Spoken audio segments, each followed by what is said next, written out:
First வரைக்கும் எனக்கு என்ன சிம்பிள் ரெசிபி பார்க்கலாமா, பட் டேஸ்ட் அடித்தோட வரைக்கும் கண்டிப்பாக ஒன்றரை மாதிரி ட்ரை பண்ணுங்கள். குழந்தைங்களுக்கு வந்துட்டு லஞ்ச் பேக்கு கூட ட்ரை பண்ணலாம், அவ்வளோ டேஸ்ட்டாக இருக்கும். ஃபஸ்ட் அதுக்கு தேவையான விஷயங்கள் எல்லாமே கட் பண்ணி வச்சுக்கலாம். ஏன்னா நான் குக்கரில் தான் பண்ண போகிறேன். குக்கர் அடுப்பில் வச்சுட்டு 1 டேபிள் ஸ்பூன் நெய், தேங்காய் எண்ணெய் இவெல்லாம் போட்டு நல்லா சூடானதுக்கப்புறம் ஹோல் கரம் மசாலா, கேஷ்யூ, அதுக்கப்புறம் பெப்பர்கார்ன்ஸ், ஒரு பிரிஞ்சல் இவெல்லாம் போட்டு வதங்கினதுக்கப்புறம் நம்ம கட் பண்ணி வச்சுருக்கேன் உள்ளி, அதுக்கப்புறம் வந்துட்டு பச்சை மிளகா காரத்துக்கு ஏற்ற மாதிரி போட்டுக்கோங்க.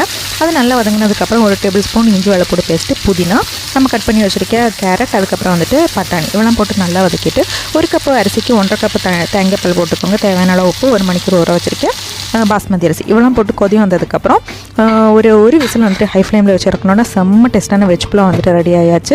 இது அடியே பிடிக்காது, ஆனால் வந்துட்டு உதிரியாக சூப்பராக இருக்கும். கண்டிப்பாக ஒன் டைம் ட்ரை பண்ணுங்கள்.